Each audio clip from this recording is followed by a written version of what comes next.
All right, you guys, let's go over this quiz. Let's go over the quiz. My name is Herbie from lifeasatrucker.com, and I invite you to come on over to offdutytruckers.org. Join the community. Question one was, what percentage of truck drivers quit in the first year? And if you said 70 to 90%, you got that right. And that's quit from their first company in their first year. And half of those leave within the first 6 months or 90 days. And the reason why is the same reason that we're providing you all this information and insight, hopefully beforehand, is because there's a mismatch in what the driver really needs and wants and expects and the company. All right, so let's go to number two. You're gonna get more in-depth training with the other programs in the course to help you with all that. So a part of what's going to help you find the right company is knowing the questions that we gave you in advance to ask the recruiters before you choose a truck company. Question two, what's the best trucking company to go to? Of course, the answer is it depends. And it depends on your goals. Whether your primary objective is home time or to make more money or to have good insurance or to travel, and especially and to take somebody with you travel or travel solo. I mean, maybe you want to travel, spend time alone to reflect and find yourself or, self-study, whatever. But you need to decide why you're going into trucking first. And based on that, then determine the questions that you need to ask make the most sense for the reason why you want to go trucking. So it could be different from different people. The company that has most of what you're needing to get what you want is the best company for you. Number two, the best way to get into trucking: free program, community college, or private trucking school. And again, it depends. If you want to become a trucker the quickest, probably the best thing for you to do is to go to private trucking school. I mean, check with the community college first to see when they offer the programs. But the thing is, most community colleges, they don't offer program back to back to back to what my town used to offer it like twice a year. So all is a year, the time in between that, you just sitting and waiting on the class to start. Private trucking school, they'll have classes starting each month or at least every other month. So that's going to cost the most, but you might be able to become a trucker the quickest.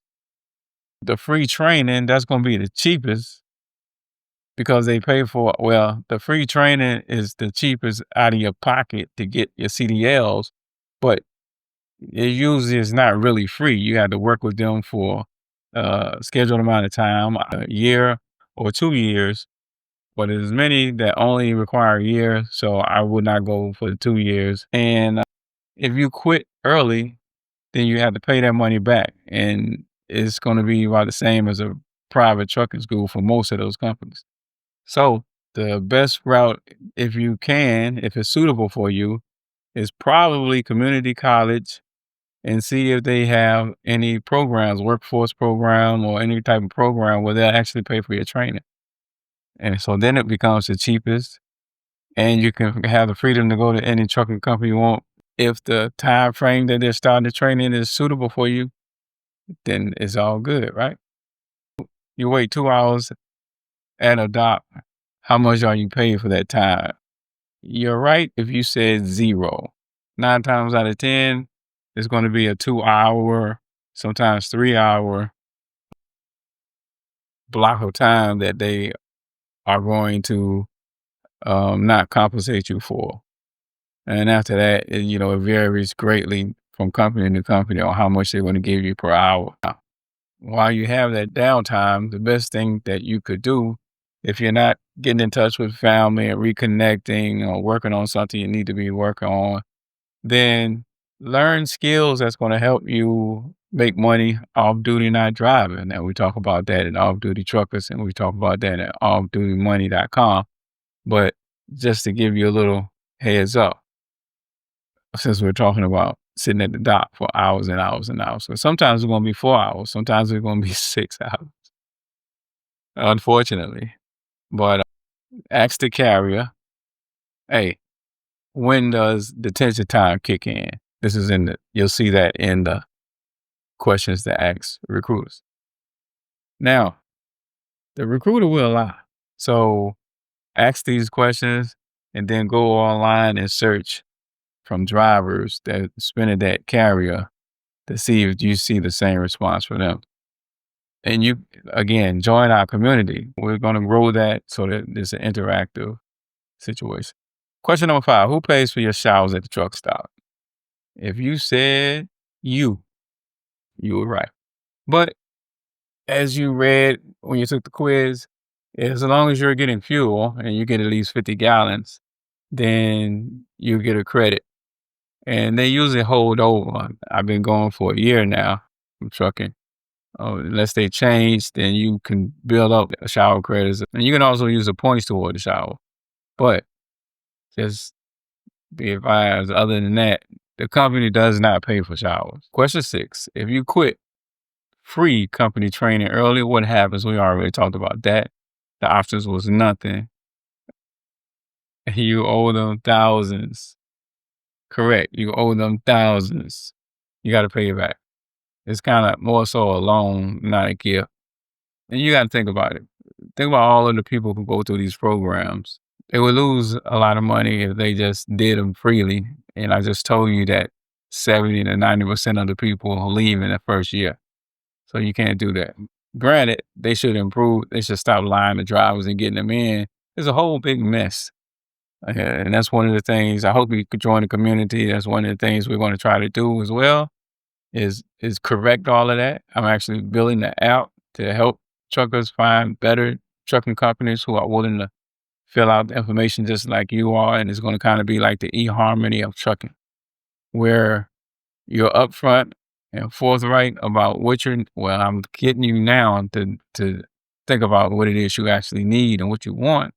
And then trucking companies are going to be required as well to fill out all the information about what are we offering, how often we expect you to how long we expect you to stay out, how often we'll let you get home.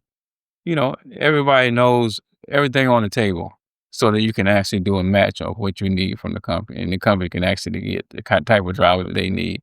And then everybody be happy. And you won't have all of these issues. But anyway, these are the next set of questions. Phase 2. Does a vehicle inspection twice a day save money or waste time? Or make money? It makes you money. And in case you didn't get it, a vehicle inspection, you got a pre-trip inspection and a post-trip. And this is the logic behind a pre before you start and the post at the end of the day. Because I can't tell you how many times, and in between the day, if you're getting fuels and whatnot, go around the truck and check it out. Because for that too, I can't tell you how many times I saw a screw or something in the tire, or the tire was completely flat, or there was the something hanging down, a wire or something hanging down under the truck. So many different things. But because I caught it before getting out there on the road, 1, I'm not going to end up stranded on the road. 2, I'm already there at a truck stop and I can get it fixed. So it's going to save you money. This pre-trip can be 10, 15 minutes, and it's going to save you hours and hours from being on the road. You don't get held up from picking up. And that equals to more money, if that makes sense. All right. The next question is, your dispatcher demands you to drive into a blizzard. What do you do? Well, you refuse to load calmly. But the key word is calmly. There's no reason to be smart, alecky, or have an attitude. It's the second time you keep trying to send me. Fine, but getting the attitude, the guy could just be clueless. You got all types that you're going to deal with as dispatchers as well. But it's just people, human beings. They might make a mistake, and like so many people in different types of positions don't do their job well. Unfortunately, this impacts you directly. But that's why, you got stuff like this, is so you be mindful and know how to navigate. So you got to think about it. If you have an attitude and you going off instead of just explaining, well, I mean, I'm watching the weather and I see that they're talking about this 80% chance that this huge storm is coming or it's already there, which is a bigger deal if it's already there because you can cite this is the thing. No, I'm not doing that. But that's why, again, in the questions that you asked, you see is it force dispatch and how would they handle a situation like that if it occurred. But if you do it that way, if they mess around, let you go, then good. You don't need to be at that company. If I got to pull over because the weather gets too bad, how's the compensation? So this is how you handle that. Next question is: you are 1,000 miles from home and feeling lonely. What's the fix? This might trip some people up because, like, what's wrong with calling the exes? Bro, it's an X for a reason. And, some of these women, again, I've been going for a year, and actually it started changing a little bit now. Well, not now, but before I left. But then again, I can't say that because I used to sit in the diner a lot. And when I did, a lot of these women were waiting for these lonely looking truckers sitting in the diner. And the drivers used to just eat it up, because they'll have a conversation. Any waitress is just like a stripper. The nicer they are, the bigger the tip is they get. On top of them, thinking that truckers make a whole bunch of money, so and that you're away from home and you're alone. So no, I mean, as long as you're thinking about this and you know this, and you are dealing with this in a way that is not going to get you all attached because you were lonely, then fine. But the point is, audiobooks and podcasts is a way to spend that time that's going to pay off. You're creating value in yourself. I mean, you can listen to stuff that's not necessarily teaching you anything as well, especially if this is a mode of therapy to address an issue. Because loneliness does happen, but this is one thing I want you to consider. I can't say I've never gotten lonely. I don't know really what constitutes the loneliness, but this is what I'm saying. I'm so interested in so many different things to do and learning myself and improving my attitude and my behavior and the relationships when I get it and parenting when I'm a parent. There's a lot to do with your free time to yourself. And when you have alternate positive ways to spend that time, it's hard to get lonely. That's what I'm saying. And the easiest to get lonely when you're just out of a relationship, which is another reason that you might not want to quickly get into a relationship. Shall we continue? Your truck breaks down. You're in the hotel for 3 days, zero pay. Now what? You panic, you use an emergency fund, or you quit. Well, obviously you're not going to quit. Well, I ain't going to say that because there's been drivers that'll quit. Truck in the shop, they won't get it fixed. Been a few days, and people won't pay them for detention. They should. And so one of the questions is on there. It's asked about detention for breakdown, stuff like that. But you don't quit and leave the truck. They're going to hit you with abandonment. The thing is that you want to always tell drivers to build up your emergency fund. Because some people come in, that's why you made the move. It's a better move from the situation you was in. But save that money. Don't get to spending that money. Save that money, set it aside. You never know what's going to happen, and breakdowns can happen. And different types of companies operate differently. They may or may not give you money from day one or day two. It all depends. All right. So the next question, you are tired. You have 2 hours of drive time left, but the truck stop is full. What happens? This is the tricky one. Park on a ramp, keep driving, trip plan earlier. All right, so definitely you want to do your trip plan, and we've been talking about that. But we're talking about you're already there in that situation. So what do you do? All right, so here we go. How many more questions I got? All right, I got one more. I should have did this last. I've done this. You read that people say that Walmart, blah, blah, blah, the ones on the lot, and they're going to do this, that, and the other. And if they got signs, then they got signs. But even if they got signs, then you pull around to the back or near the back, not in the regular parking lot, around to the back, and go in there and find a manager. Tell the manager, especially if you're delivering there, but even if you're not, tell the manager you're running out of hours. Do some shopping. It's Walmart. They got something you can buy. Tell them you're going to do some shopping you out of hours, but you want to know, can you just park there until the morning or park there until you get time back on the clock? Will it be okay and you not get ticketed, towed, whatever, booted? And make sure you talk to a manager, someone in charge there. Go on, record them saying that it's okay. So you have that. I never went that far, but nowadays it's normal. They probably won't care. But now also, I always paid attention wherever I was going. I'm scouting the area, especially when I get close to where I'm delivering, because this is usually, often a industrial place where there's many companies where I might be back again. So I'm looking then for places to park in the future. But you train your eyes to identify these types of places once you're intentional about doing that. And so even when it comes to, all right, I got limited time left, then you want to start doing the same thing then. Now, when it comes to the ramp, different states treat the ramps in different ways. Some places have a fit. Tennessee, you don't want to try it. Atlanta, Georgia, around exit 137 on I-85, 137, 139, that pilot exit, I got a ticket there. I think I'm getting the exit right. Pull in a truck stop and ask them, is there somewhere you can park? You're out of hours. Now, I've put this out several times, so the only thing you can do is try it. It's still a high probability that they'll say something like, yeah, you can just park over there. They'll show you where you can park, and they're not going to bother you. It's, again, a supervisor, somebody in charge there. If you ask them and they know that you're there, I've never had them to mess with me after someone that works there said that I could park there, put it that way. And don't assume that there's nowhere to park. I mean, they'll have you parking. They park me in front of the fuel aisle, not in blocking the lanes, but on the side in the front next to the curb, especially if it's 11, 12, or 1 o'clock at night. Like I said, some states you can take the chance on a ramp. I didn't tell you that. I didn't say you go park on a ramp. I'm telling you, oh, let's put it this way. Let me say it this way. I've had to park on the ramp sometimes. There are places in Texas, different places I've parked on a ramp. Louisiana, I parked on a ramp a lot because I used to run I-20, I-10 a lot.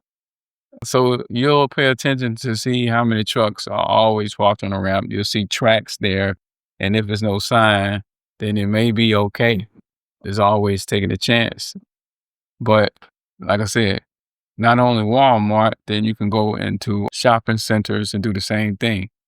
I need somewhere to park for the night. I'm running out of hours. I'm going to shop here. And even if you can't, even if there's nowhere to shop, still ask.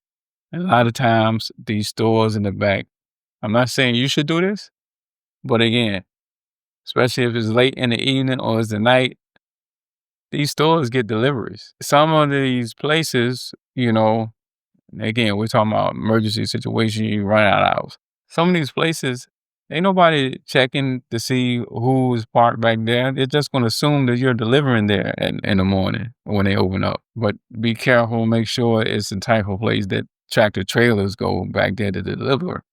I parked at companies that I wasn't delivering to overnight. No, that's pretty much it. So parking, you just have to get out and ask questions, You just got to think outside of the box if it comes down to that emergency situation. Now, obviously, the other thing is you're getting this information now. So we're still talking about if you were in that situation, yeah, it's not likely you're in that situation and you just decided to watch this video. So it still all goes back to knowing where you'll be at what time. And if you're going to end up out of hours and you're going to be in the middle of nowhere when you end up out of hours, then you need to park before you get there so that doesn't happen. All right. One more question. Why do you want this job? Is it fast cash? Is it freedom in business? Is it because you love big trucks? And the correct answer is trucking is a business. Freedom and business. Freedom of not having someone over your shoulders all the time or being in an enclosed area. But if you get one of them companies that got those cameras, boy, I don't know. I might rather be in a warehouse and to deal with that. But again, this is on a list of questions you ask recruiters. You, the person who is going to enjoy it the most, like it the most, is going to be the person who likes the idea of being away on the road, that adventurous lifestyle. You don't know where you're going to be next week. It's okay if you go in there for the money, but you need to understand, I mean, it's good that you're here because you're going to get that insight. Like a lot of people lied to about the money. So if you go into it thinking you're going to get 75,000 the first year, you're going to be disappointed. If you think you're going to make even 60,000, even 55,000 the first year, and then you get fooled into a company sponsored program, you're probably going to be disappointed.